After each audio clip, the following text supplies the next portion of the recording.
So in case of simple linear regression, we will have only one input variable and one output variable. Whereas when you want to go for multiple linear regression, in this case, we can estimate the relationship between two or more independent variables and one dependent variable. And the equation of the multiple linear regression should be now adjusted to handle the multiple inputs instead of only one input. So we are going to change the equation now. Previously, we had y is equal to mx plus c, where we have only one x variable.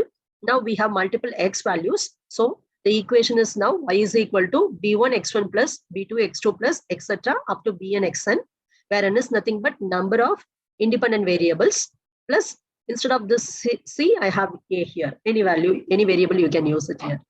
And in this, x1 is the value of the first independent variable, x2 is the value of the second independent variable, and so on. And final a is a constant. It is similar to the intercept, y-intercept in the simple linear regression. Again, I am going to predict the house price only, but now I am going to take more than one parameter as an input variable. So I have already created an Excel sheet and I have saved that as a CSV file. Now let me explain the code. So first I'm going to import pandas as PD. Then for multiple linear regression also, similar to the simple linear regression, you have to use only linear regression. There is no separate function for this. The same function can be used for this. So from sklearn.linear model, I'm importing linear regression. After that, in the previous case, I have used my entire data as a training set. Now I am going to split the data into training and then testing. So from sklearn.model underscore selection, import train underscore test underscore split. This is a package you have to import for implementing trains test splitting. You have to specify the percentage only, how you want to divide the data set. Now let me run the code. I am importing my data set. My data set is stored as a CSV file. By using pandas and .read CSV, I am reading my data set. I am displaying only the first 5 rows in that. If you see the first 5 rows, I have the features as square feet and then age of the building, how old is the building, then that is the floor number and BHK for your house. So that I am printing here. Then what is the price of the house? So if you see here, this comes under the category of multiple linear regression because we have more than one input feature, that is square feet, age of the building, floor number, and then BHK. Totally 4 features are there in this. So I'm using multiple linear regression now. Let me print the shape of this data set.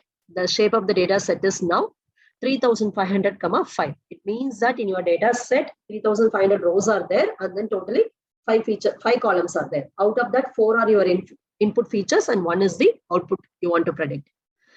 Then you can display the basic information about your data set. You can find out whether any null values are there in the data set or not. If you see here in square feet, there are totally 3500 rows.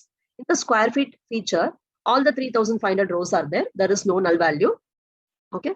And here, age of the building, I have only 3495. It means that 5 values are missing in that. Okay. So I have to now replace the missing values now. And then floor number. In floor number, all the 3500 values are present. In BHK price also, all the 3500 values are present. So I have to replace the missing values. So there are 5 missing values in age of building. I want to replace that.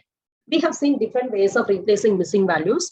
Either you can replace all the missing values with a constant which is entered by the user. For example, I can give 5 or 10,000 or 20,000, anything. But that is not going to have any meaning. Instead of replacing with a constant missing value, you can replace with again a constant, but that is statistically related to the particular column. So you can use features like mean, median, mode, and so on to replace the missing values. Now I'm going to do that only.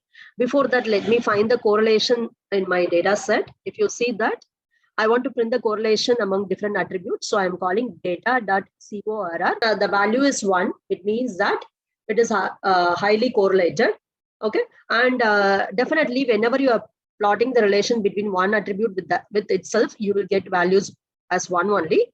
Always in the diagonal, you can see value is 1. And if you see the correlation between square feet and then age of the building, it is positive correlation. Let me see the correlation with respect to price, because that is output column. You can see here square feet and price, it is positive correlation. That means that when the square feet increases, price is also going to increase. And this value is more than 0.5, it is close to 1. That means that it has high correlation, high effect of correlation with square feet. And consider the floor number. this is a correlation between floor number and then price. When the floor number is increasing, the price is increasing here. Likewise, you can print the correlation of all the attributes. And now I'm going to describe the features. You know how to describe. You're going to list all the statistical features of this particular data set, which contains count, mean, standard deviation, and so on. Then I'm going to find out the null values. I already told that there are 5 null values. Let me use this function also to verify that. Data.isNull.sum is going to tell in every attribute how many null values are present. So in square feet, 0 null values are present. In age of building, we have 5 null values. In all the remaining fields also, there are no null values. That is missing values. Okay, so I am going to now handle the missing values. So how I am going to replace the missing values by means of median. So I need to find the median of this particular column because there only have the missing value. So you find the median of age of building. For that, I am going to call data. This is nothing but data frame name dot age of building dot median. When you do that, you can print the median of this particular column. It is 5. Okay, so now I am going to replace wherever I have missing value in this particular row, in this particular column, age of building, I am going to replace all those values with this 5. So for that, I am going to call data.ageofbuilding.fillNA. What is the meaning is, in the data frame data, in the column called age of building, you are going to fill the missing values. So how you are going to fill the missing values? By what value? That you have to pass as parameter to this function. So the argument to this function is, I am going to fill all the missing values with median of that particular column. So I am going to give now data.ageofbuilding.median. So let me run this. So it is filling everything with the median value. Now I am checking whether it has filled properly. Again, I am finding the number of missing values. Now I am getting all zeros. It means that it has filled all the missing values in the column age of building with the median value.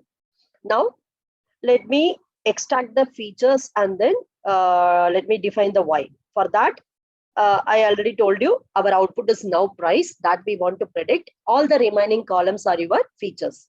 So you drop only the price from your data frame and then keep all the remaining columns as your features. For that, I am giving now X is equal to data dot drop price, because I'm going to drop only the price column. Then I want to retain all the rows in that. For that, I'm specifying axis is equal to columns, then print your data frame. Once you do that, you have now only 4 columns printed because price is now dropped from the data frame. So your features are set in the X now. Now, similarly, you set your final output to be predicted in Y. For that, Y is equal to data.price. Then I am printing Y. Now, we are going to split our data set. How we are going to split our data set? For that only, we have the function train_test_split. We have already imported this. You can see here, we have imported train_test_split function from the sklearn.model_selection. So we are going to call that for splitting our data set. So now, for this splitting, you have to specify your entire data set. Like you have to specify your features and then you have to specify your target. Then you have to specify in which percentage you want to split. Then you can select some random state for this. Now, let me tell you what is the use of this random state. So if you consider this train test split, it is having so many parameters, but I have specified only few parameters in that example. Okay, here you can specify the test size, you can specify the train size, then I have specified random underscore state. So what is that is, by default, random underscore state will be set as null. If you want to override that, you can specify the value. If you don't specify, it will take everything as a default value. Now, this random underscore state is going to control this shuffling applied to the data before applying the splitter. Okay, pass it as an integer for reproducible output across multiple function calls. Okay, let me see this by expanding this. So here, most popular values used for this are integers from range 0 to 42. In random function, you will set some seed value. With respect to that seed value only, it will be generating all the remaining things in the random function, how it is going to shuffle the data. Okay, so for this, you can specify the seed from any integer, but these are the most popularly used values, the 0 to 42. So now what I have done is I have specified random underscore state as 42. This is going to control how you are going to shuffle the data. If you specify the random state is equal to sum 42, with respect to multiple runs, the same shuffling will be retained. So now the first is X. I want to specify the feature. Then second is your Y. Then you can specify whatever you want to control. Now I have specified test size is equal to 0.2. That means that I am splitting in the ratio 80:20.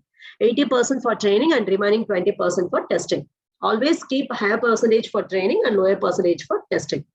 Now it will split the data and it will separate and it will store all the parameters in 4 variables. They are nothing but X underscore train, X underscore test, Y underscore train, Y underscore test. So now you keep this and you can now test what is the length of X train. So length of X train is, I am getting the length of X train as 2800 and then length of X test as 700. Totally, we have 3500 rows in our data set. Now we have splitted that into 80:20 ratio. So now let me check whether this is correctly splitting it. So my training is having 80% of the data. So I am finding now what is 80% of the training. That is the whole data set. So whole data set length is nothing but length of data. That I am multiplying with 0.8. So I am getting the value as 2800. This is nothing but 80% of my total data set. That is splitted here. You can check. And totally when you add these two, you will be getting 3500, which is nothing but total size of your data set.